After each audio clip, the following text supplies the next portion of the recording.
Okay, this is Scientific Apologetics class number 2. And for the guys that just came in, is this an extra one of yours? Okay, maybe we could pass this one back. Thank you. If you guys can share that one, that'd be awesome. If you could turn to page 20 in your outline, what we're going to do is we're kind of going to pick up a few pages after where we left off. And the reason is because I'm skipping a few pages where I was talking about the issue with teaching intelligent design, or quote, creationism in the schools, and I didn't really want to go into that too much. And I'm just skipping through. So it says number 2, recent scientific discoveries. That's where we're going to pick up. But to review a little bit, before we start, last week we introduced the class. We introduced this whole idea, and we talked about, can science prove whether or not a creator exists?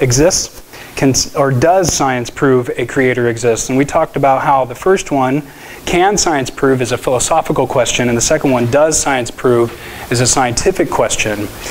And so that delineation is very important because of the confusion that is out there in most of the public between, or not knowing the difference between philosophy of science and science itself. And we also looked at this little table that I gave you. It was a worldview comparison chart between the supernatural worldview and the naturalistic worldview. And you may, hopefully, you still have that. If you're new, you probably don't. So see me at the break and I'll give you that.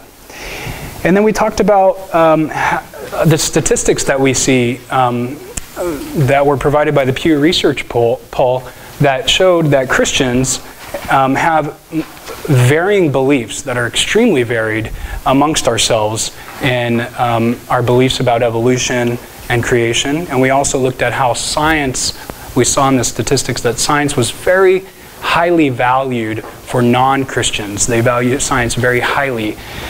And so then we started to look at, why is scientific apologetics important? And that's where we're going to pick up today. Why is scientific apologetics important? And the first reason was because of the confusion between philosophy of science and science. And the second reason is here. Recent scientific discoveries are quickly changing the understanding of the universe, ourselves, and God. So science has changed our world. And in the last 75 years, there's been more scientific ideas, theories, and discoveries than in the combined history of the entire human scientific enterprise. We've seen a lot of scientific ideas and discoveries in the last 75 years. And comparatively, these have caused a very rapid shift of ideas and worldviews. So people have shifted their way of thinking to different views based on the results of science. People have shifted their ways of thinking based on the results of science. And technological advances and tools of the last 75 years, such as the electron microscope, deep space satellites, these things have allowed us to discover what we were once ignorant of, and meaning that genes and DNA we now know about, we never knew about before. Fossil records we now know about, we never knew about before. Neanderthals and what people call hominid creatures. Hominid, if you're a Christian, you don't know what that is, you will. We're going to get to that later. We've also learned about earthquakes and no longer attribute earthquakes to the bad reactions of the gods based on our bad behavior. So we've developed fields of seismology and meteorology where we learn about the weather. And this is all in the last 75 years. We've learned about the cosmological expansion constants of the universe. We've learned about dark matter. We've learned about quantum physics. We've learned about relativity theory. And most recently, last fall, we learned about the Higgs boson particle field, which I'm actually still not sure what that is. So I'm kind of behind. I spent so much time preparing these notes over the last 8 months. I really haven't got caught up to speed on that, but I know a little bit about it. But it's really interesting, I think, from what I know. And so these new scientific discoveries of the last 75 years have caused many in the academic and scientific community to reevaluate long-standing ideas. Experimental results have changed or replaced old theories.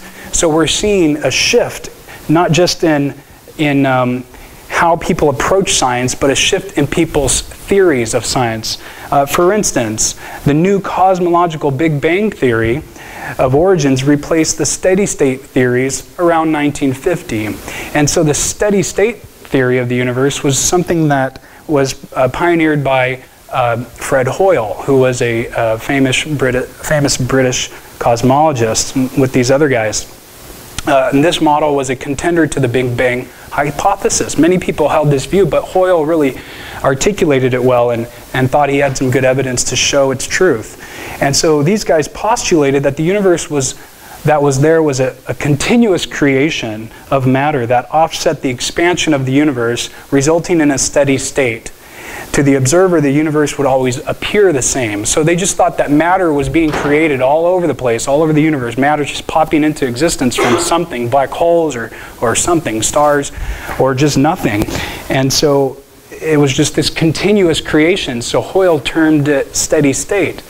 And Hoyle said that material simply appears. The whole idea of creation is queer. Now, he didn't mean homosexual, he just meant strange. And so Hoyle thought that material appears out of nothing. Out of nothing. And does that sound familiar to anybody? Out of nothing. What is the Latin word for that? Well, no, pair production is what I was saying. Sorry? Pair production. Pair production? Yeah. It's when part one and part come out back and you get creation of particles out. This is what you're saying Hoyle is referring to? No, it's just something that's what we know exists. Okay, right. So the Latin is what I was looking for, but that's cool. The Latin was ex nihilo, which is the term that theologians use to describe God's creation of the universe. God created ex nihilo.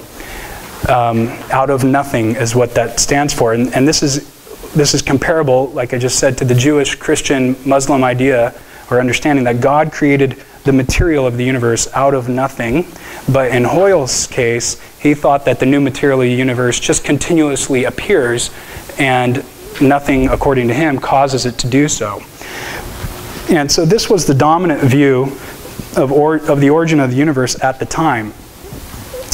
This view was dismissed by the scientific community later on in favor of the more dominant Big Bang theory, which Hoyle actually unknowingly coined. He coined the term Big Bang theory, even though he was a proponent of the steady state model. And he was criticizing it, and so he called it Big Bang theory because he was kind of showing critique of it. And that name stuck. And so for the last 60 years or so, most scientists hold to the Big Bang model of the universe.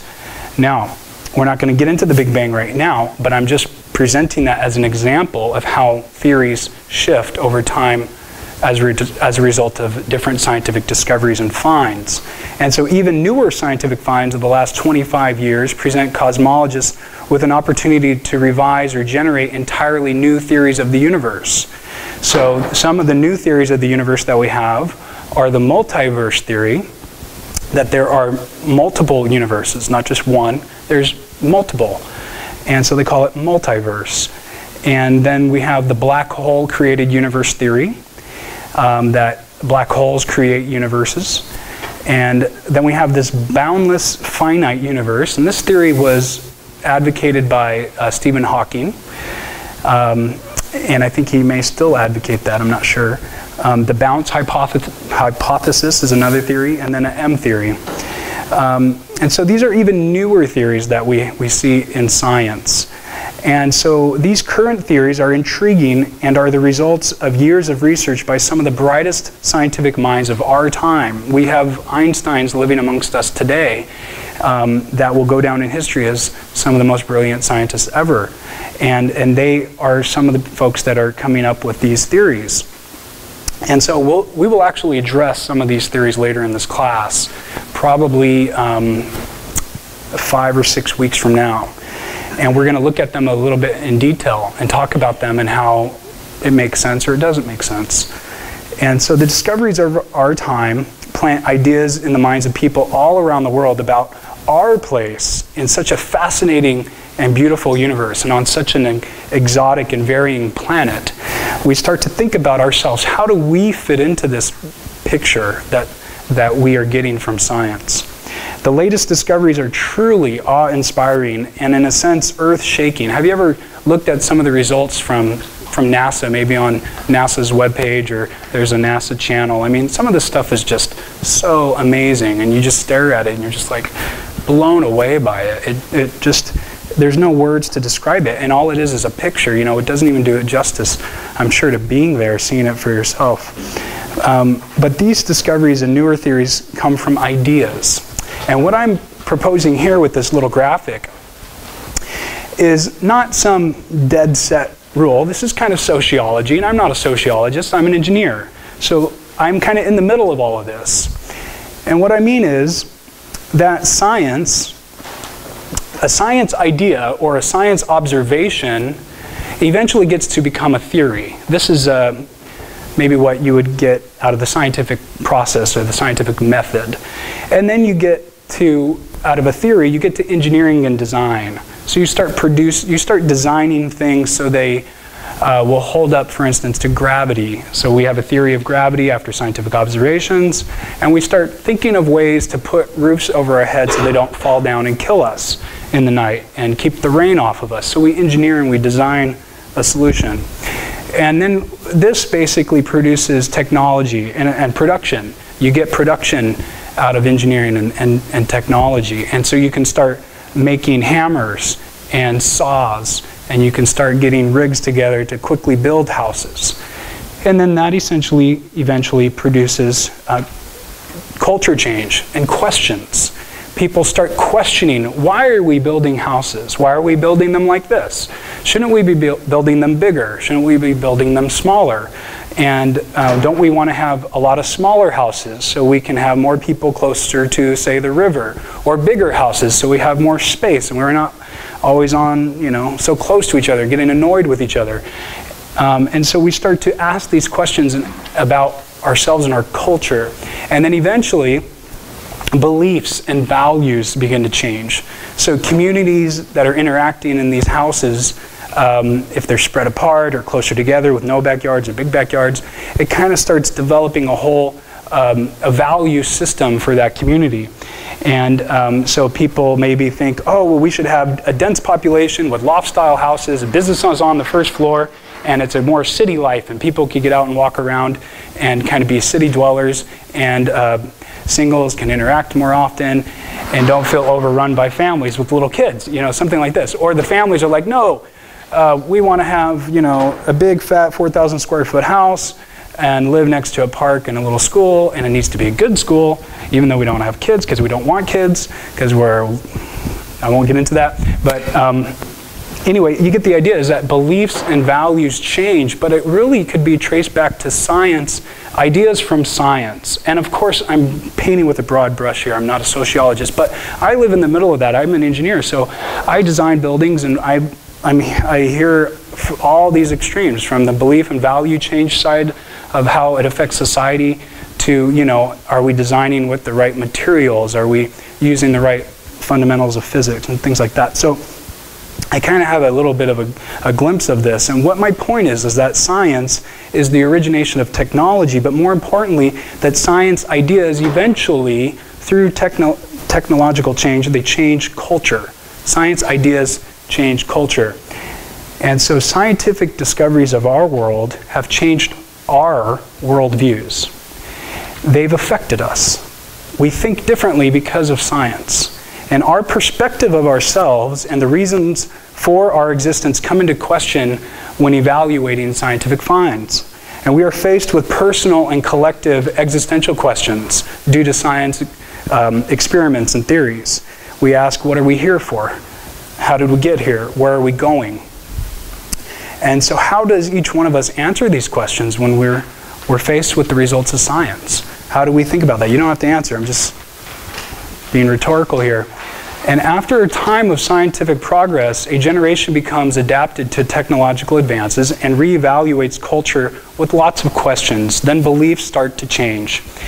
And so what has been very interesting over the last 75 years is that academics and scientists and the rest of us have become faced with the questions of whether or not a God caused it all or fits into all of this new scientific discovery. Whether or not a God caused it all or he somehow fits into it all.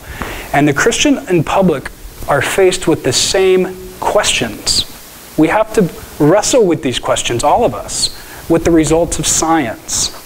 And the public response varies for sure, but like I said, when anyone sees an image from a distant galaxy, most of the time we stand in awe, Christian or not. There's a sense of wonder about it, a curiosity. And so how have the scientific community, how have they responded to the newest discoveries? As scientific discoveries come so rapidly, more academics and scientists are publicly open to the idea that God or a higher power or a higher being exists. Many are now very comfortable revealing that they are Christian or Catholic to their fellow scholars. So more scientists are open about this. In the past, the 50s and 60s, that wasn't the case. You just went to church on Sunday, but you didn't tell anybody. You know, you didn't share that openly.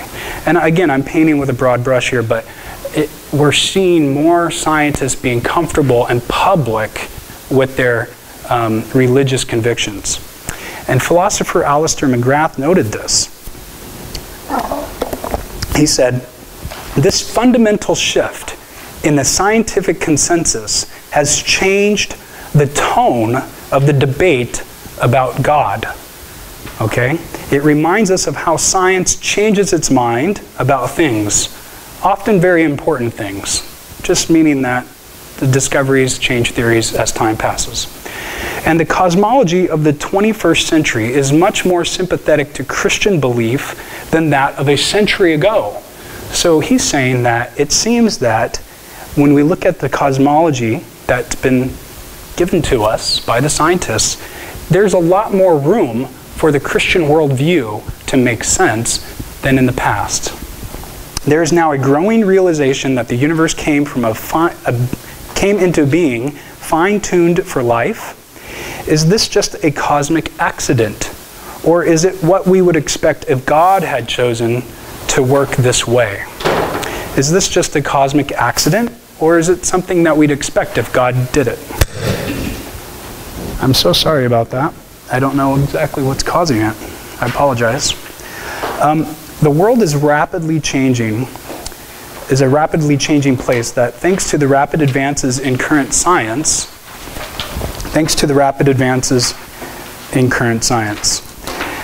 and although scientific theories about the universe have changed to become hopefully more accurate, which we all think they have, Christians are not left behind on the fast track. And so Christians, we have a place in these scientific discoveries. We're not just left out. And there was once a time when Christians and everyone else thought that the sun revolved around the earth and the universe revolved around the earth. And this has stereotyped Christians as being too relevant for centuries. And we, at the time, Christians, were just thinking the same way everyone else was thinking about the universe, that the sun revolved around the earth. Everybody thought that, Christian or not. And the Catholic Church chastised Galileo for his discoveries and Copernicus. And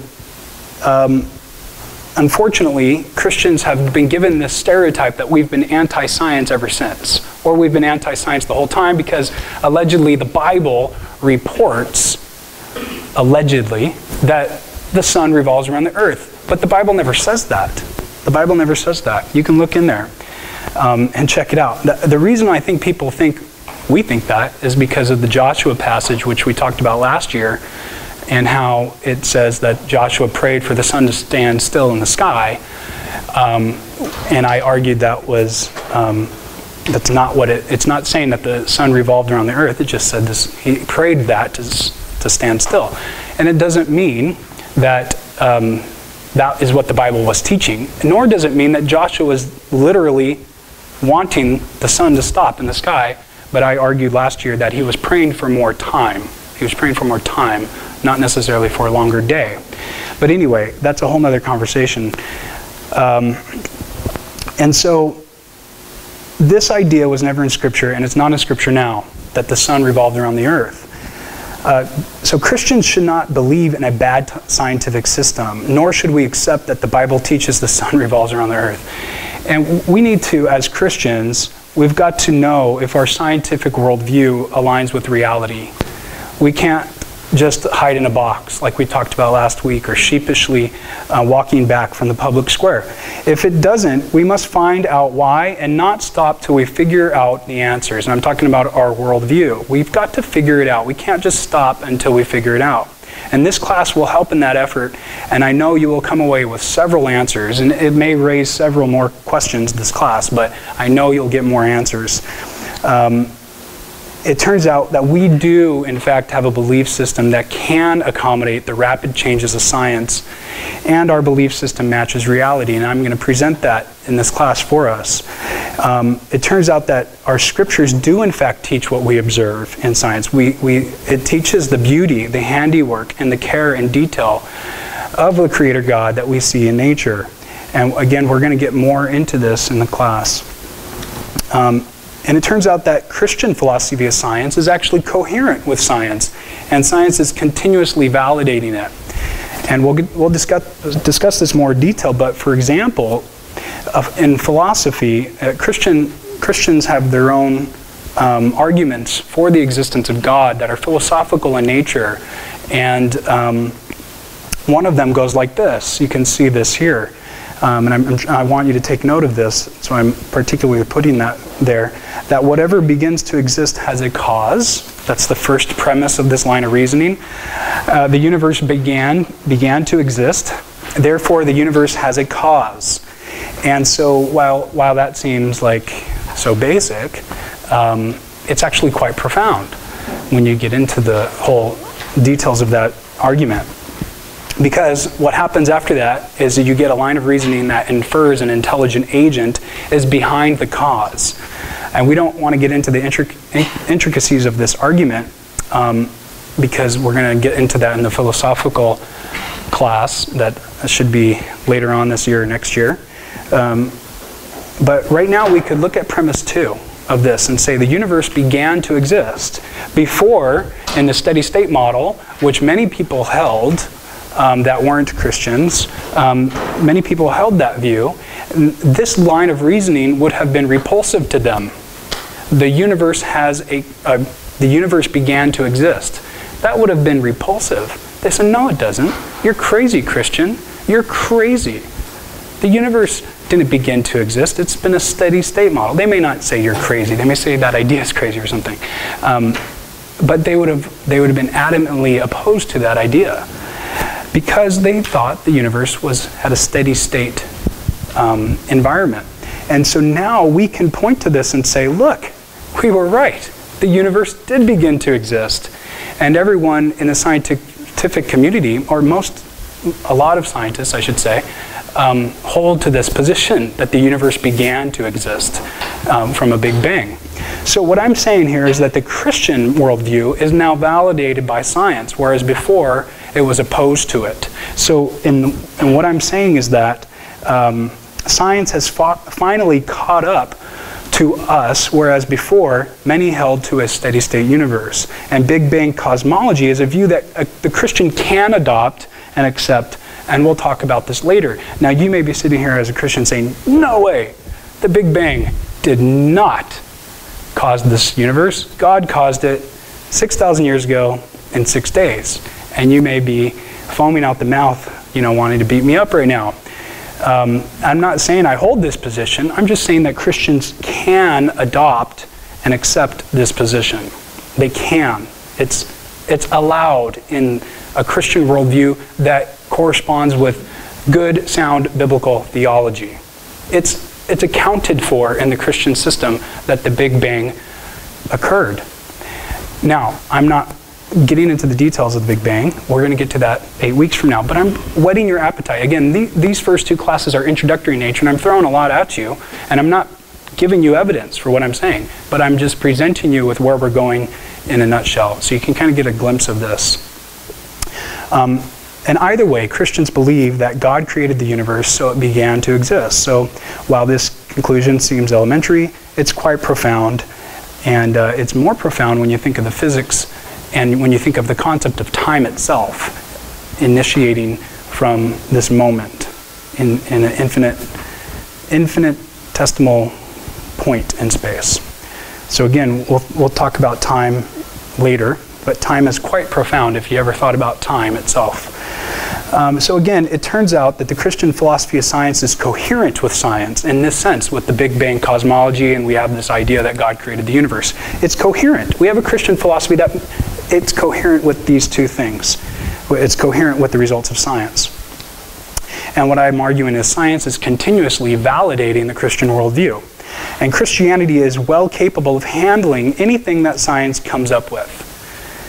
Why do I say that? I'm saying that just because science is a very big and powerful enterprise. Science is huge. It's massive. It's weighty. It weighs on us all. But Christianity endures through time. It endures, and it will continue to do so. Christianity is, in this sense, intellectually deeply profound in a way that science can't relate to.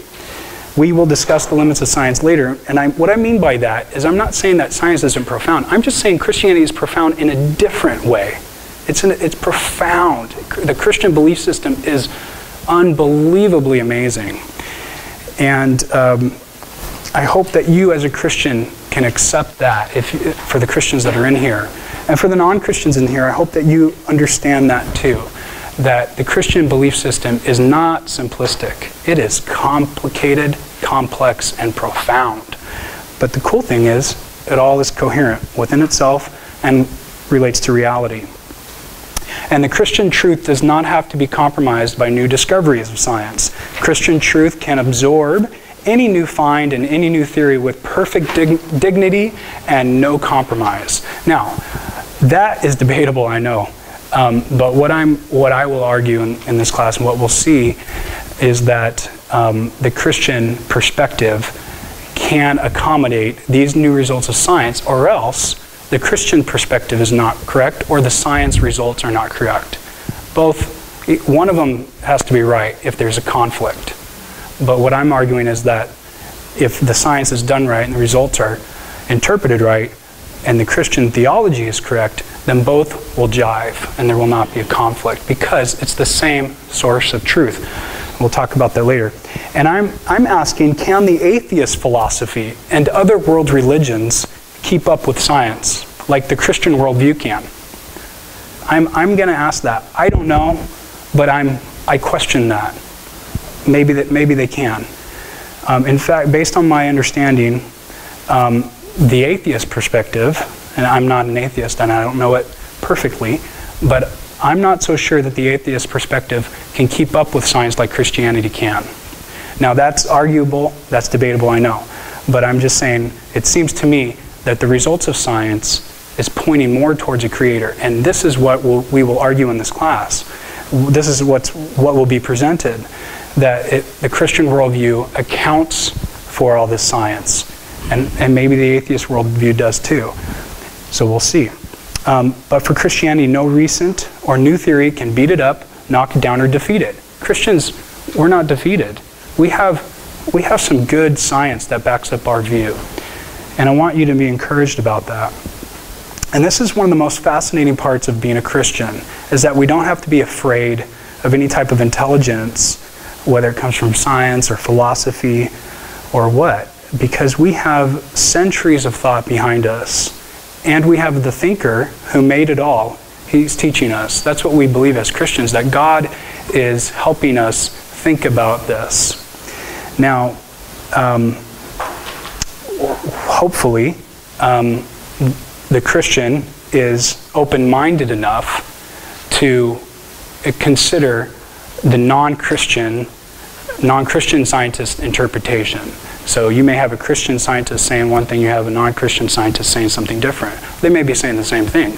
I'm just saying that as Christians, just because we're Christian, doesn't mean that we go and say, look, there's a Christian scientist and he's saying intelligent design, so we're right. You know, that's not how it works. And we talked about following the evidence where it leads last time, like Antony Flew, the atheist philosopher we talked about. We want to be like him. We want to say, where does the evidence lead? And consider our position in light of the evidence as much as we can, get outside of our Christian bubble and follow the evidence where it leads. And what I'm arguing and what I'm trying to explain tonight is that when we do that, the Christian worldview is presented very coherently with those results. So the question for the Christian and the non-Christian is, are we open to observing and receiving what the Creator of it all is revealing? In this class, if you're Christian or not, are you open to receiving what the Creator of it all is revealing?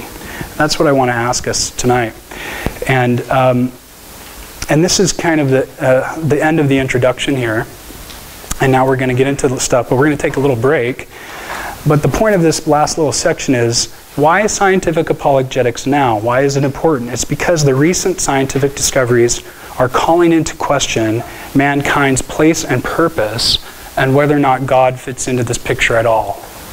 And so it's time, now is the time like never before, to look into the results of science and see what they have to say, see what they have to teach us about reality, ourselves, and God. And so, are there any questions about that? And you could always interrupt with a question, just raise your hand. If not, we'll go ahead and take a little break for 5 minutes, come back.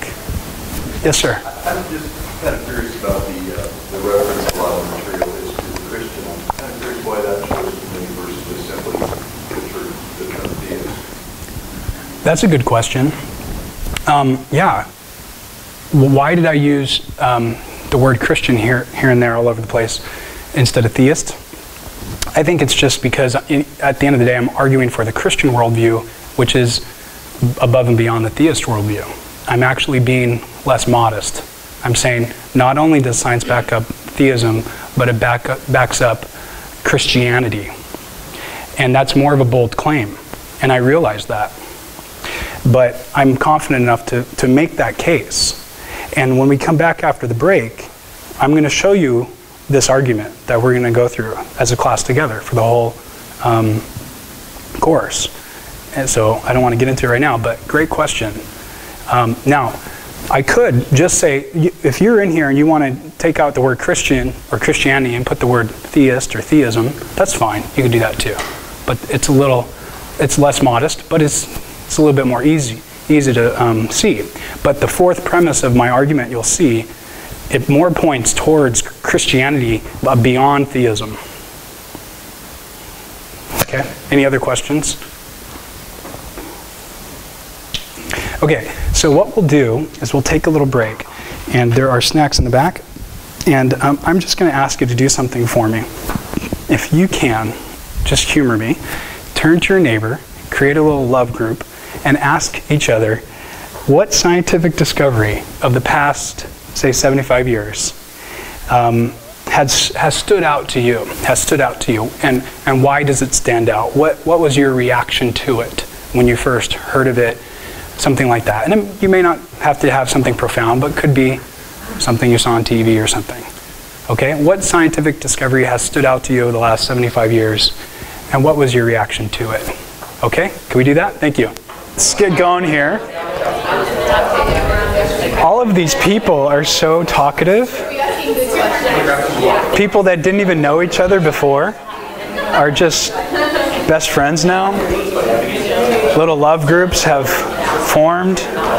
Ryan loves them. Love groups, Ryan. Accept it. Accept it. Okay, let's get going here. Shh. If you turn to page, all right, if you turn to page 28,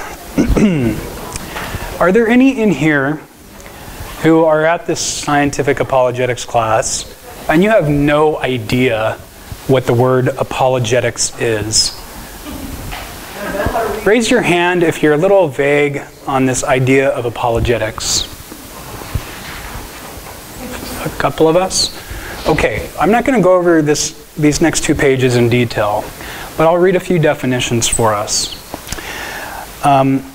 First, apologetics comes from the Greek word apologia, or apologetikos, which can be translated from reason or suitable for defense.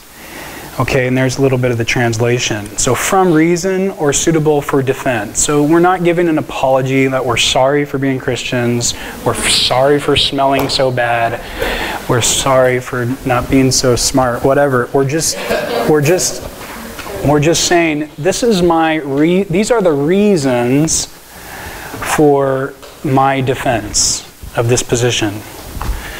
Apologetics is the systematic and logical defense of Christianity against its detractors and unbelievers, backed up by evidence showing its credibility. And what I mean by that is that people that object to Christianity or show Christianity to be flawed, attempt to show it to be flawed, present evidence for their position.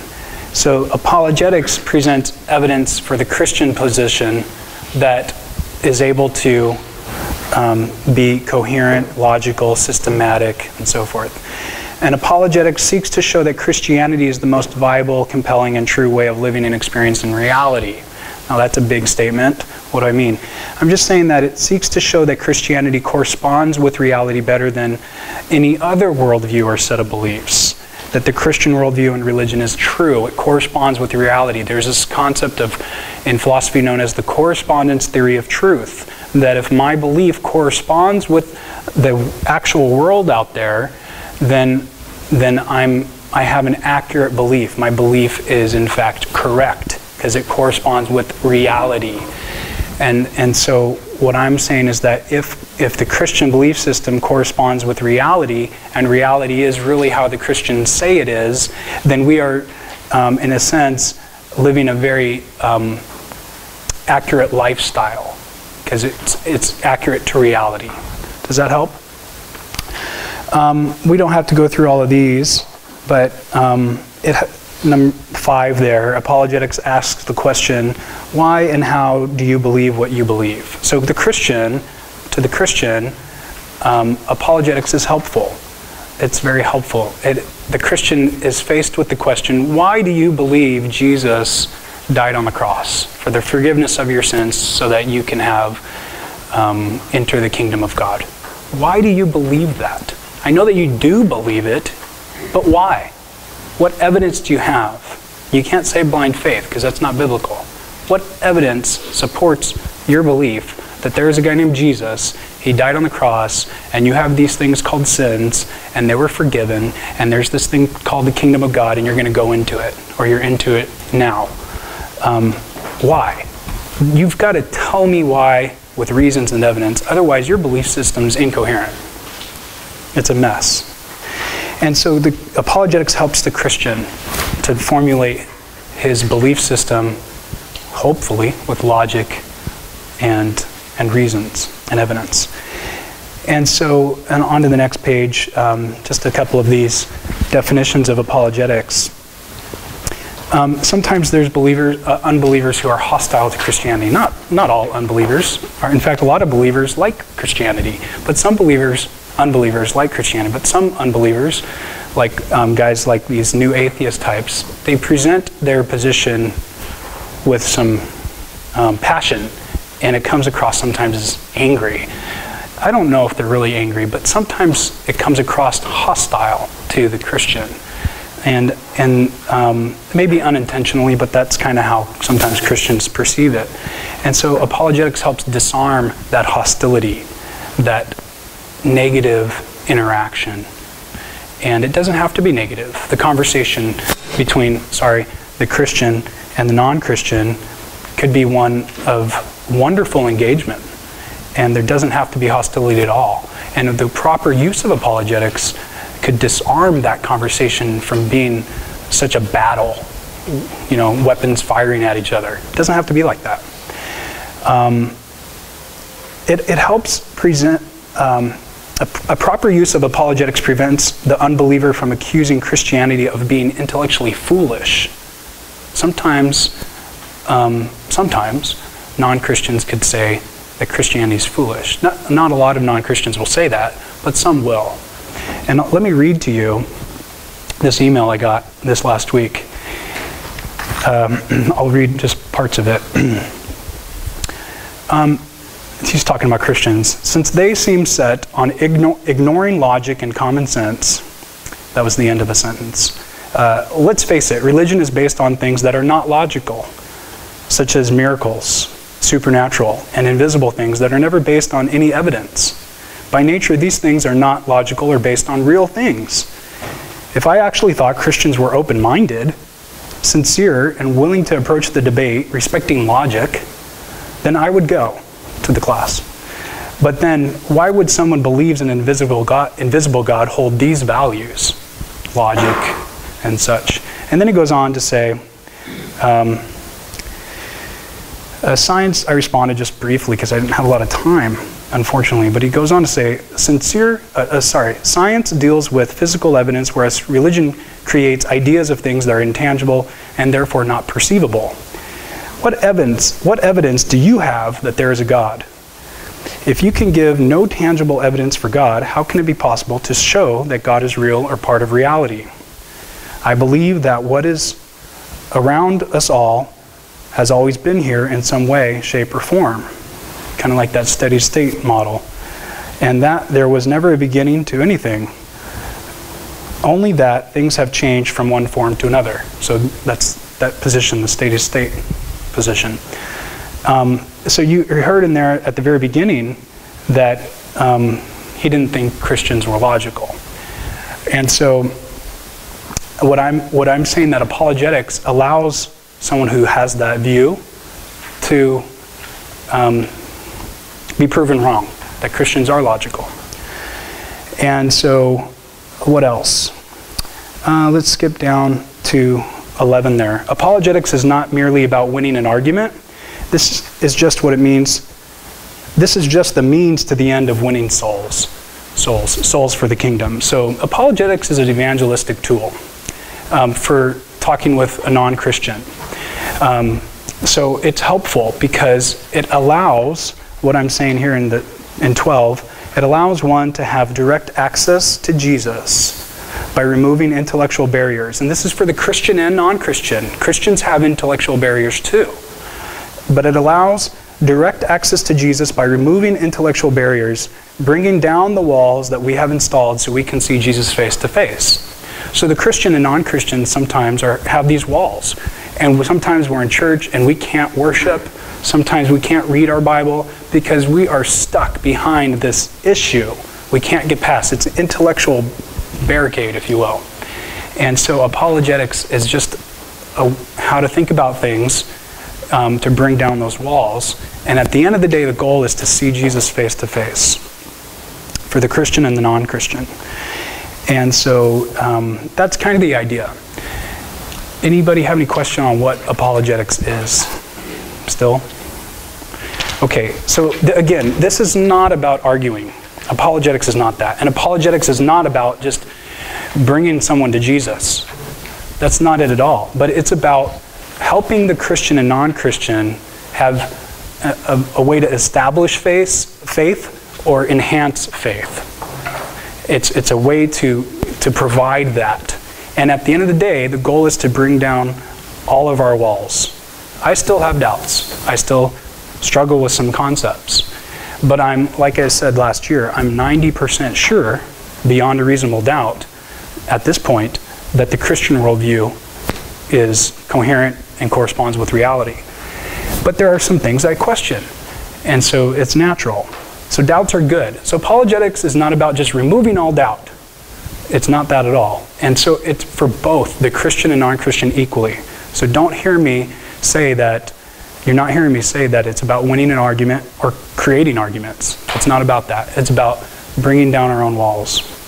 Our own walls, and then eventually maybe we could help someone with their walls. Okay, next page. You have 3 more pages there. And what I want to do, because I want to give you good stuff. And what I gave you last week was not so good. It had some errors. And so I'm really concerned about it. So I would love it if you could take out the last 3 sheets of your outline and just fold them in half and set them to the side. And what I want to do is pass out these new 3 sheets, which have a little, a tiny bit of revisions. Yeah, the last 3 sheets, 31 through 33, the last 3 sheets. And if you could just take a chunk of these, and just, fold them up and set them aside. We're going to throw them away, recycle them. Sorry, 30 through 33. Yeah, so just take 3 and pass them down. Thank you. 30 through 33.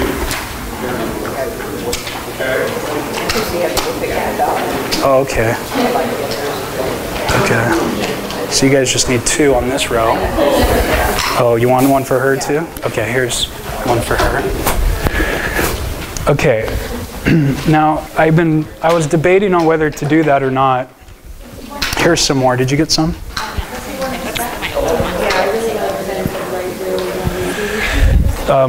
If you could just fold the old ones in half so you don't get confused. The new one will have some blanks for you to fill in on it, and we'll fill in the blanks as we go. I'm very sorry. I didn't mean for you to have to do that, but I'm honestly very concerned about giving you good information. I work very hard to help this class be as best as possible. So we'll just bear with me.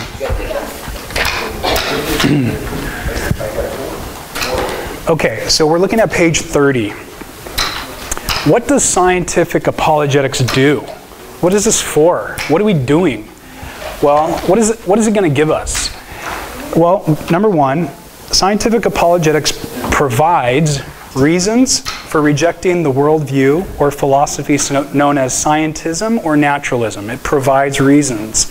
It seeks to answer the question, is there more to nature than law and chance? So it provides reasons for rejecting those worldviews. And it emphasizes, number 2, the integration view as opposed to the conflict view. It emphasizes the integration view as opposed to the conflict view. Does anybody need any more of these? Okay. And it answers the question, are science and religion conflicting disciplines? So the idea here is to understand the relationship, the appropriate relationship between science and religion. It doesn't have to be one of conflict, and we'll get into that later. It demonstrates how the inductive scientific method yields knowledge similar to the inductive method of other disciplines. So it demonstrates the inductive method in science and how that's similar to other disciplines. And it asks the question, or it answers the question, does the scientific method yield results that are contrary to Christian theology? For instance, does a brain experiment yield results that humans do not have souls? Okay, so the idea with that is that, I'll get into that later, but that's an example. It uses scientific data to create a case for an intelligent designer or a case for the existence of God. But it uses scientific data to create that case. So that's what scientific apologetics will do. And last, it seeks to understand and discern biblical passages and scientific data. So it looks at the Bible and says, what does the Bible say about this stuff? And how are we supposed to understand the Bible?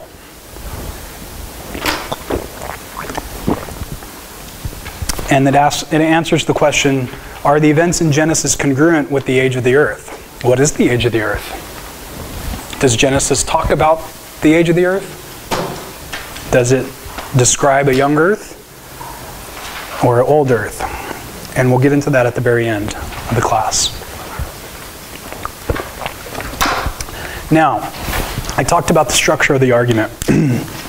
What I've tried to do here is to help us all, including myself, think about how to show this thesis. Science independently supports the Christian worldview. That's my thesis for this whole class. And I hope that would be your thesis too.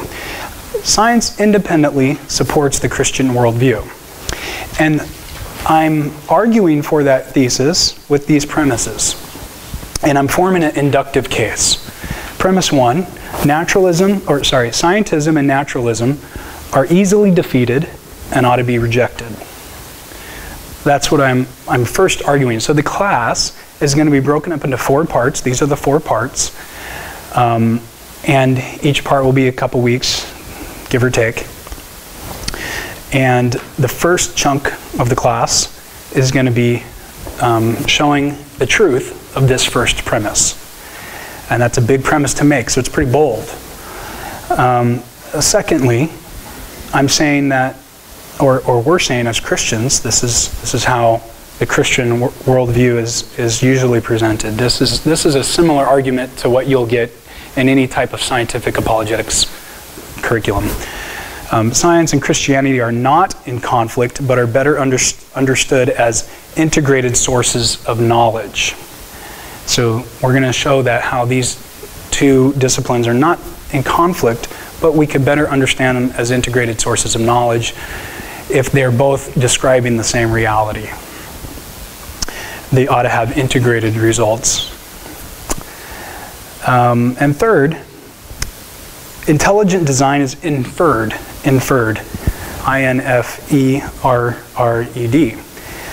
as the most plausible explanation of scientific observations. I'm saying it's inferred as the most plausible explanation of these observations we have.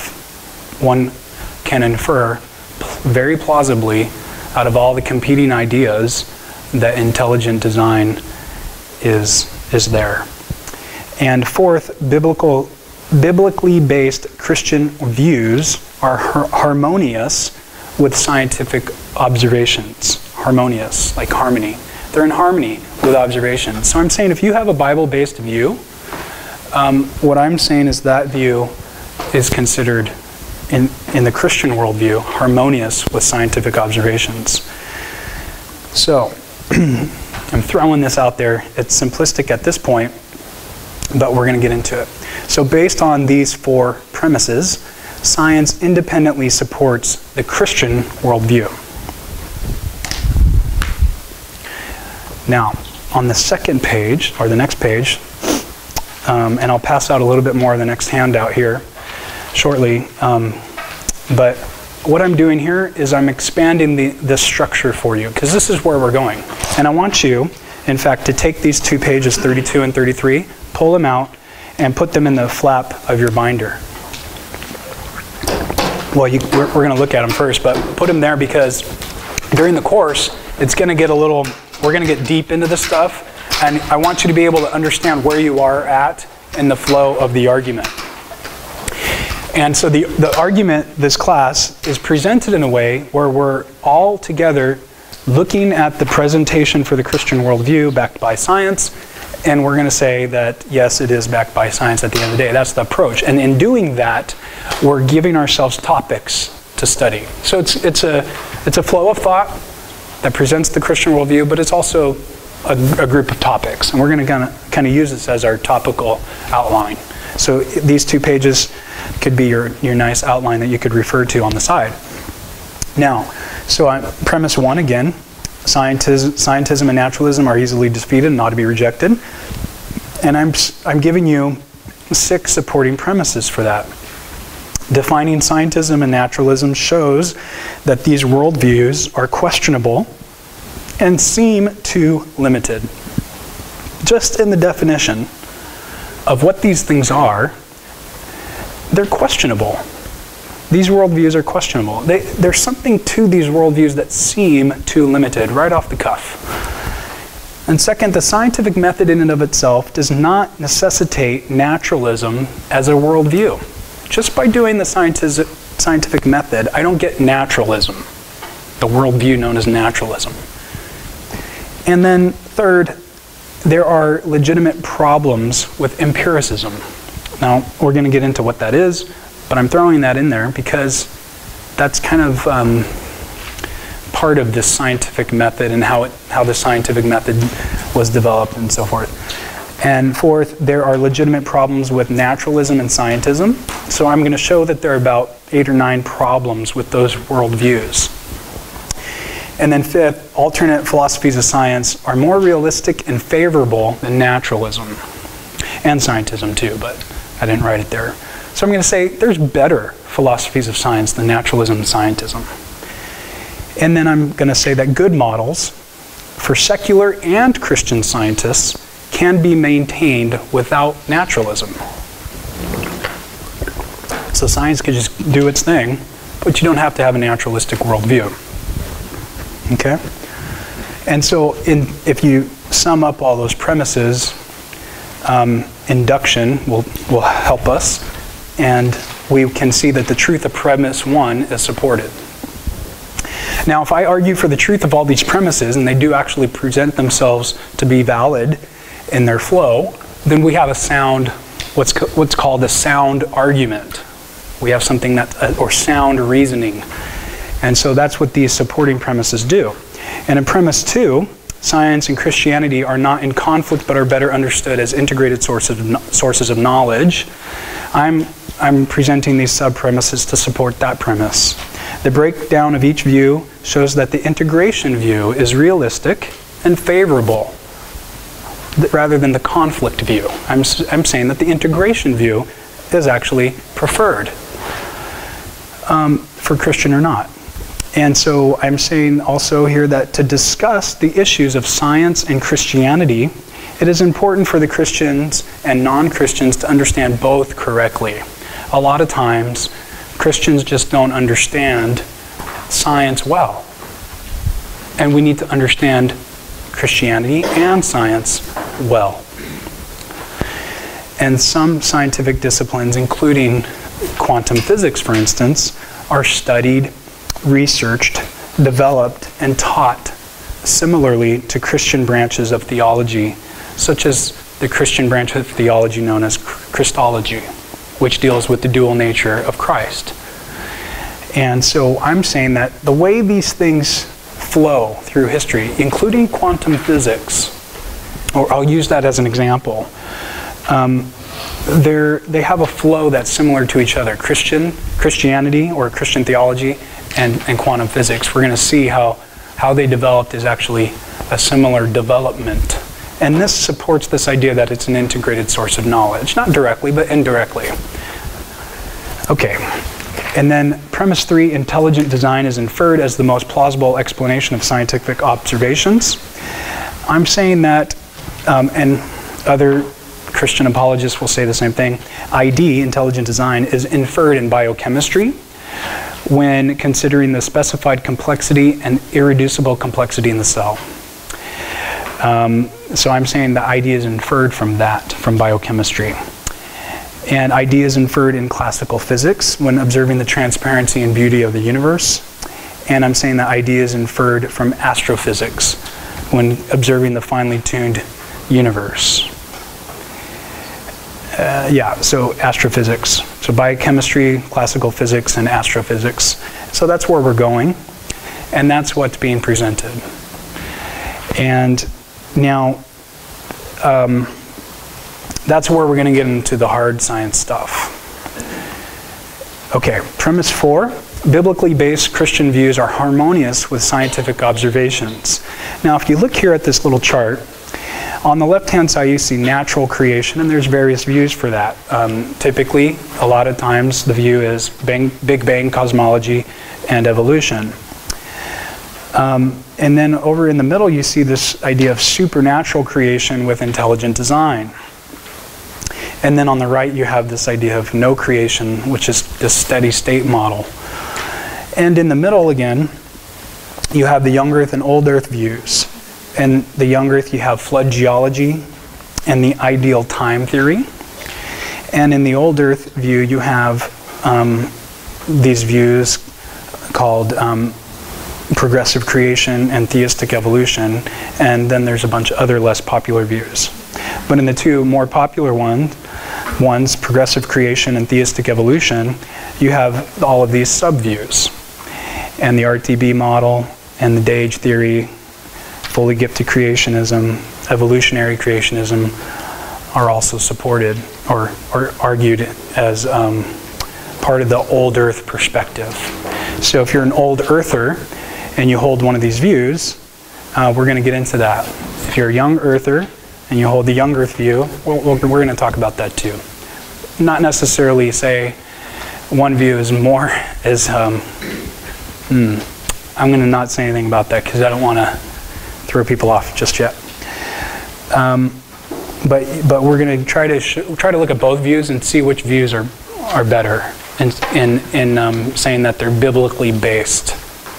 Which views are biblically based. And so we'll get to that at the end. So those are the 4 parts of this class. And interestingly, there are those that hold to an evolutionary, theistic evolution or evolutionary creationist model that adopt full-on natural selection as proposed by Darwin. And so those proponents will argue that this process is a process God used to establish the species over time. And this, they argue, is held as biblically based. And the other progressive creationist views there are a little different than that. So we'll get into the details and assess the problems of each of those. Okay, any questions on this flow of thought or where we're going? All right. Now, I have the next handout to pass out. Let's see. Let's do this. Let me ask you this. It's 8:35. We typically end around 8:45. Would you like to go on for another 10 minutes into the new handout, or would you like to stop here and let the new handout start next week? Show of hands, who would like to keep going for 10 more minutes? Who would like to just go for it next week? Okay, some of you didn't vote. We'll keep going. Any questions while I pass these out?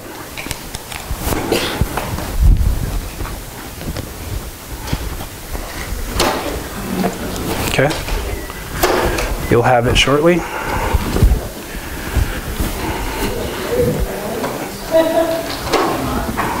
Thank you. Thank you.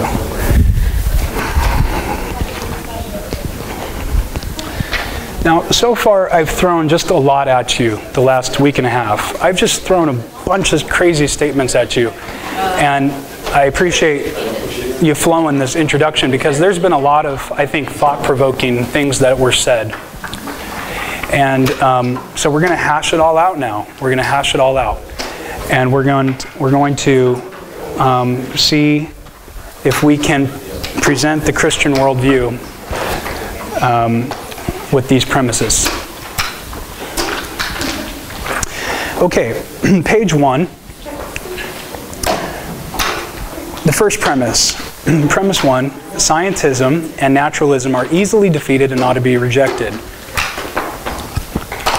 Now, defining scientism and naturalism shows that these worldviews are questionable and seem too limited.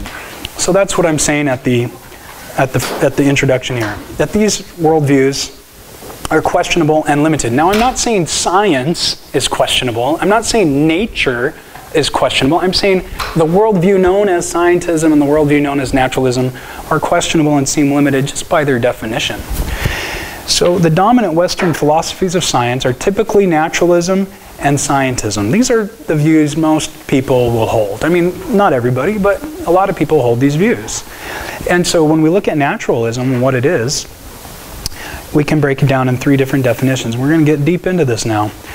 The universe requires no supernatural cause, but is self-existent, self-explanatory, self-generating, and self-directing. That's the first part of the definition. Self-existent, self-explanatory, self-operating, and self-directing. Self-existent, self-explanatory, self-generating, and self-directing. Now, all I'm doing here is I'm just defining it. And these aren't my definitions. And I'll tell you more about where I get this stuff. But there's a lot of books in the back that again, are written by Christians and non-Christians that support these definitions. Yes, sir? If there's a dry erase marker or something, yes. It's kind of cool if you could write the words down on there because I'm not fast at writing. Right on. Self-existent. Oh, you probably can't see that, can you? Like, cut the board in half and then do whatever page we're working on now, and then do whatever page the next page, and then erase that one and then go back got and it. forth. That way I can keep the last page and catch up if I have. Okay, thank you. I appreciate that. This is the second page. Self-existent, self-explanatory.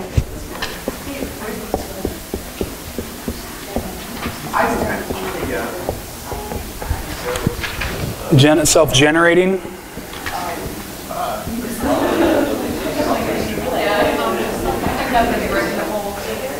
Self-directing. What? Oh my God. Okay, I'm sorry. Generating wasn't one of them. Oh, really? Okay. Okay, I'm sorry for saying operating. It's kind of the same idea though, right? Okay, so these are the right ones. I don't know why I said operating, because I don't have operating down right here. So I'm just making up stuff. What's that? Oh, Sarah? Okay, sorry. Thanks, Steve. Self-existent, self-explanatory, self-generating, and self-directing. So all I'm saying is it does everything by itself. It does everything by itself. And this is just a definition that you're going to see everywhere. This is part of it. And again, you're going to find, we're going to have a lot of these to explain naturalism. The second part of naturalism is that the world processes are not teleological or anthropocentric, but purposeless and deterministic. Purposeless and deterministic. Does anybody want me to write that down here? Yes or no? Yeah. Deterministic. The first one's purposeless. Second one's deterministic.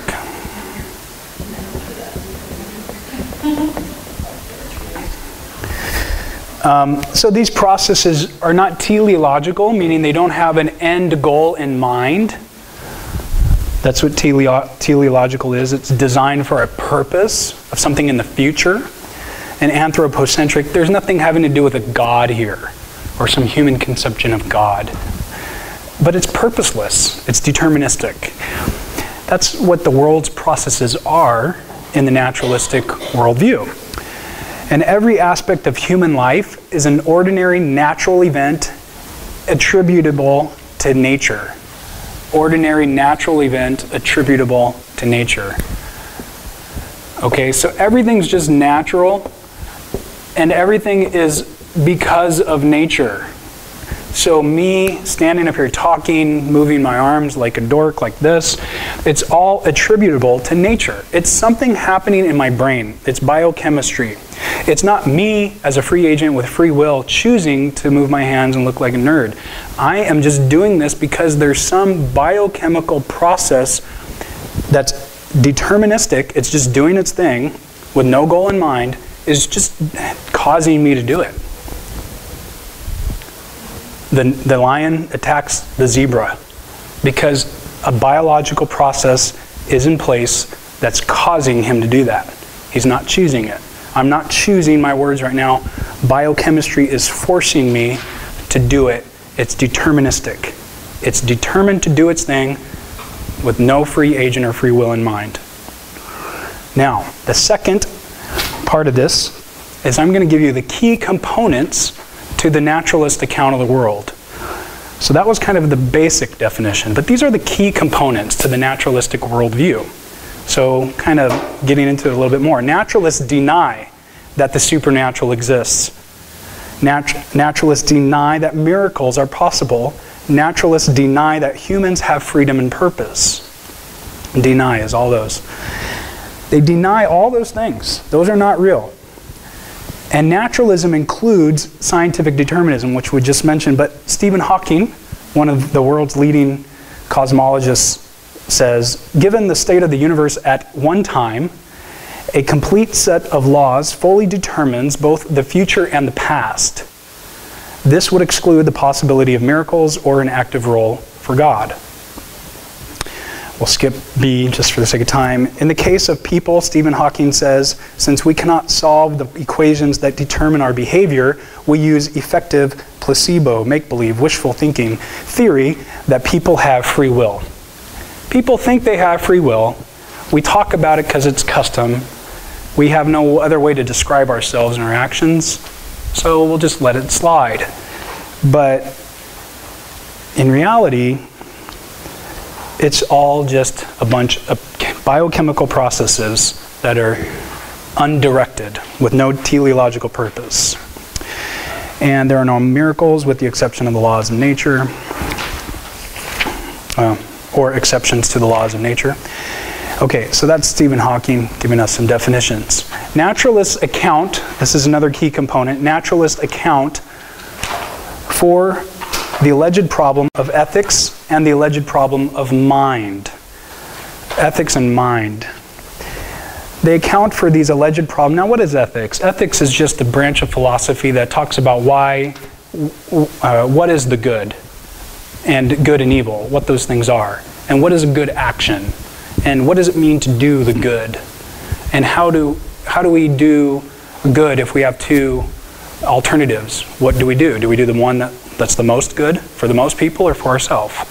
Or what about two bad alternatives only? Do we do the worst, the lesser of two evils? How do we make that choice? That's kind of the ethics. And the alleged problem of mind. And what is that? Well, I'll kind of explain this idea of problem of mind here.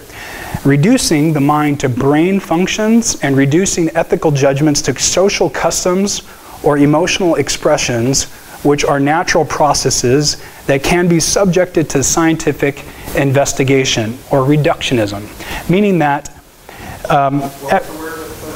the first part there, reducing the mind to brain functions and reducing ethical judgments to social customs. So what is happening here is the naturalists say that the mind is just a brain. The mind is just the brain. It's a matter. The mind is just matter. It's like this.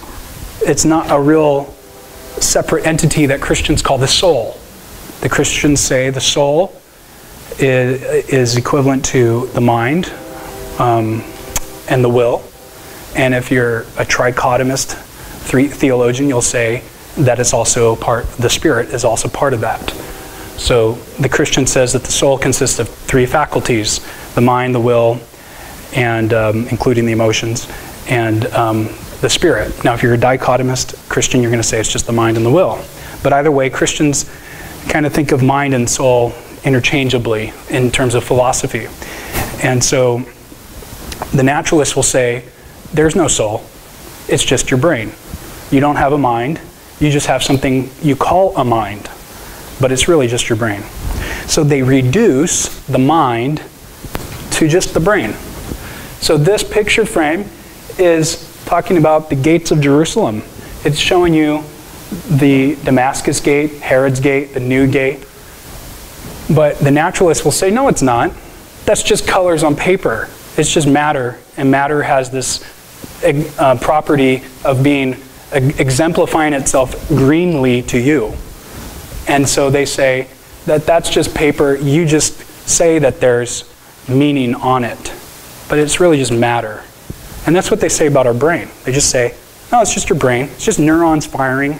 It's just because they're predetermined causes and effects that can be traced all the way back to the beginning of time, the Big Bang. All of these causes and causes and causes is causing you to do things right now. It's causing you to write. It's causing me to wave my hands. These are just biochemical causes that can be traced back from the beginning of time, just like the lion going after the zebra. And so they say your mind is just your brain.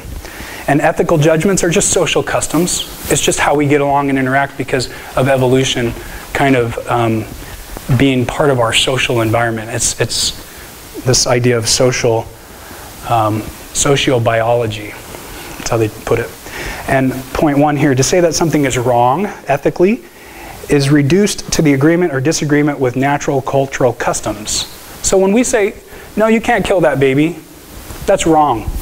Well, that's just a natural social custom. It's not really wrong in all possible worlds, objectively wrong. It's just because we all as a group say it's wrong. They say, to say that someone is having pain, I'm in pain right now. That idea is reduced to the statement about or relating to or relating the natural process of his or her brain's neurofiber activity, brain experiencing this sensation called pain. So what they say is, when I say I'm in pain, the naturalist says, no, really you're not in pain. What you mean is that your brain is experiencing this neurofiber activity, all these things firing around in your head, and it's creating this sensation, and you just call it pain out of social custom.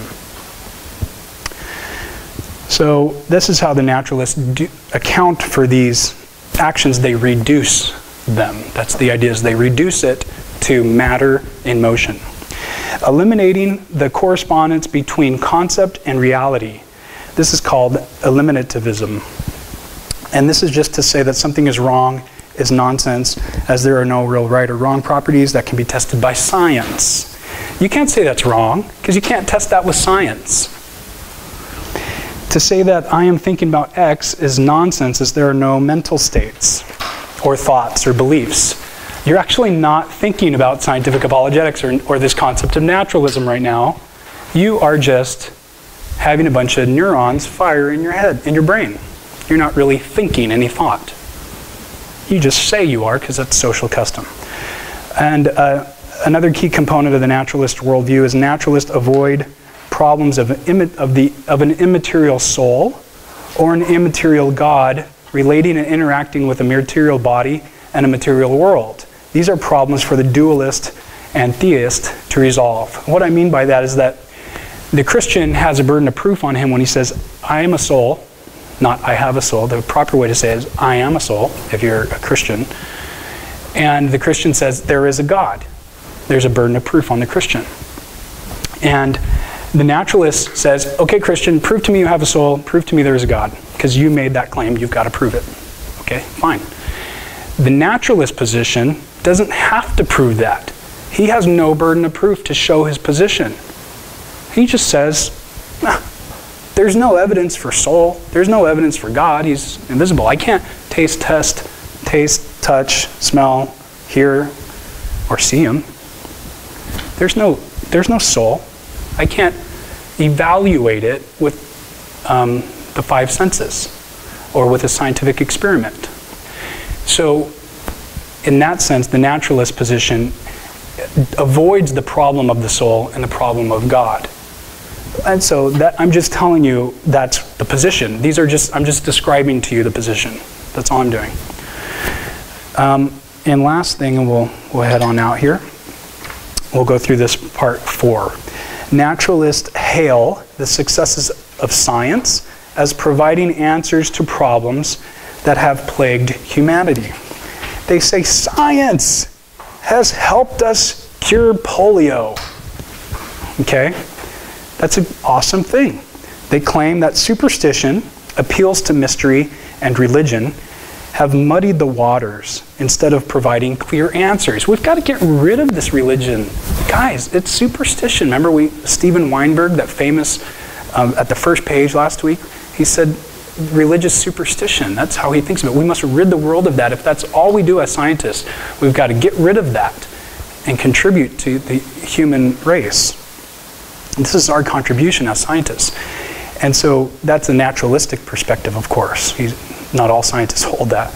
And that's what this is saying. This is that it's muddied the waters. It's made a mess of human development. Naturalists blame their allegedly anti-science opponents for being lazy thinkers who divert attention to the supernatural instead of finding natural answers to natural problems. So they say that anybody who doesn't love science like we are anti-science. I'm not saying all of them, I'm saying some of them will claim this. And these anti-science opponents are just lazy thinkers. And they just divert attention and say it's from the supernatural, instead of finding natural answers to natural problems.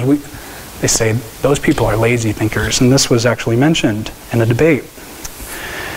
Okay, and so for example, they would say that Christians or those who are anti-science would say, that the anti-science people say mental illness being attributed to demons. So in the past, according to them, anti-science people said that mental illness is really not mental illness, it's a demon. That's how anti-science people used to think of mental illness. Now we know that there's chemical imbalances and such in your head, in our brains. Degrading the body, earth, and women due to an alleged spiritual inferiority. So naturalist proponents say that those who are anti-science think that the body, the earth, and women aren't as good as, say, men. And we have this spiritual superiority. That's what they think we think, or that's what at least some of them do. Another example is destructive weather patterns are due to the lack of favor of the gods. We talked about that. This has slowed human progress, caused great harm to people, and oppressed other cultures. Whereas naturalism has proved itself time and time again, and so they're confident in that, and all currently unknown issues will one day have a naturalistic solution.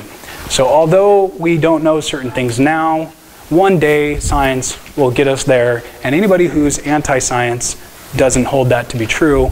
They just are lazy thinkers. That's kind of the idea here. So this is kind of the naturalist perspective, is that they are very excited about science, and science has done a lot. So that's the position of naturalism. Those are some of the key components. We'll look at some more of the key components of this worldview next time, and later on we'll start to get into how this idea developed. How did the idea of naturalism and scientism develop? Where did it come from? We'll get into some Enlightenment thought, not in too much detail, but then we're going to start looking at the problems with this worldview. We're defining it now, and I'm leaving you hanging, but later on we're going to look at the problems with this position, and we'll show some critiques and why it should be rejected. Any questions at this point? Okay, so we'll go ahead and close. Dear God, we just thank you for this time. Thank you for helping us think, and this second class. And we pray that you would open our minds through the rest of this course to know your reality and your truth. In Jesus' name, amen.